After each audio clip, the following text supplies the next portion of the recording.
بسم اللہ والصلاة والسلام علی رسولہ الکریم۔ میرے محترم ساتھیوں، بھائیوں اور بہنوں، کچھ دنوں سے یہ خبر گردش کر رہی ہے عوام الناس کے اندر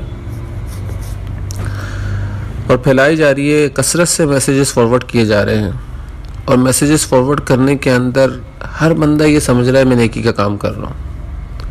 اس کو پتہ ہی نہیں ہے کہ وہ کتنا بڑا فتنے کا کام کر رہا ہے۔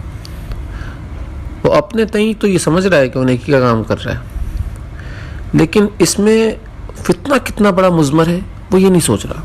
چھپا ہوا کتنا بڑا فتنہ ہے وہ یہ نہیں سوچ رہا۔ فساد کتنا بڑا چھپا ہوا ہے وہ یہ دیکھ ہی نہیں رہا۔ وہ میسج کیا پاس کیا جا رہا ہے؟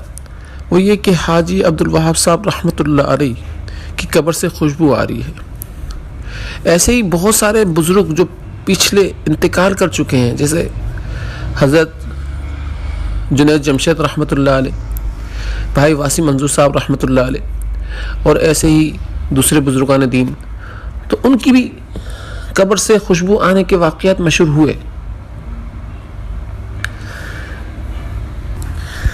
اب ان واقعات سے ہو کیا رہا ہے کہ لوگ سفر کر رہے ہیں ان کی مٹی کو حاصل کرنے کے لیے قبر کی، اور ان کی مٹی کو سونگھنے کے لیے کہ کیسی خوشبو ہے وہ، اور پھر یہ معیار بھی مقرر ہو رہا ہے، دلوں کے اندر یہ بات راسخ ہو رہی ہے کہ جو بندہ کامیاب ہوتا ہے اس کی قبر سے خوشبو آ رہی ہوتی ہے۔ اس چیز کے اندر دین کے بہت سارے مضرات چھپے ہوئے ہیں، نقصانات چھپے ہوئے ہیں۔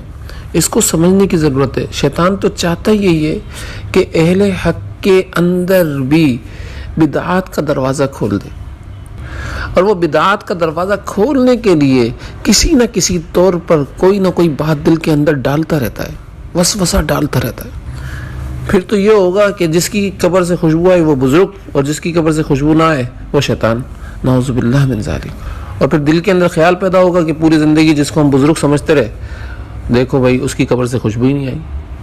ان ساری باتوں کے پھیلانے سے یہ پیمانے مقرر ہو جائیں گے عوام کے اندر، اور پھر لوگ خوشبو کے لیے سفر کرنا شروع کر دیں گے۔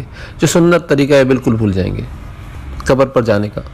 ان کے زندگی کے اندر مقصد ہی یہ ہوگا کہ بھائی وہ فلاں بزرگ تھے، ان کی قبر پر جاتے ہیں، خوشبو سونگھتے ہیں، کیا خوشبو آ رہی ہوگی، اور ان کی قبر کی مٹی لیتے ہیں بس، اور ان کی قبر کی مٹی کو اپنے گھر پر لائیں گے تو باعث سے برکت ہوگی، ہمارے گھر میں بھی برکت آ جائے گی، ہماری زندگیوں میں برکت آ جائے گی۔ یہ ساری باتیں عوام کو شرکیات کے اندر اور بدعات کے اندر مبتلا کرنے والی باتیں ہیں۔ اس لیے شرکیات اور بدعات کے اسباب کو بھی ترک کرنا چاہیے۔ اللہ ہم لوگوں کو بدعات اور شرکیات سے محفوظ رکھے، آمین، اور ایسی خبروں کے پھیلانے سے بھی محفوظ رکھے۔ لہٰذا یہ خبریں پھیلائیں نہیں، یہ خبریں باقاعدہ بدعات اور شرکیات کا دروازہ کھولنے کے مترادف ہے، اس لیے اجتناب کریں۔ جو قبر پر حاضر ہوگا اس کو اگر خوشبو آ رہی ہوگی تو خوشبو آ جائے گی، اور اگر خوشبو آ جائے تو اس کو پھیلائے نہیں، سن کر خود ہی آ جائے۔ کسی کی قبر سے خوشبو کا آنا یہ بڑی بات نہیں، بڑی بات تو یہ ہے کہ بھلے خوشبو نہ آتی ہو اور بندہ پوری زندگی اللہ اور اس کے رسول کے راستے پر چل کر چلا گیا ہو، اس دنیا سے رخصت ہو گیا۔ قبر سے خوشبو کا آنا کامیابی کا معیار نہیں ہے۔ اللہ تعالی ہم لوگوں کو ایسی سوچوں سے بھی محفوظ رکھے، آمین۔ وآخر دعوانا الحمدللہ رب العالمین۔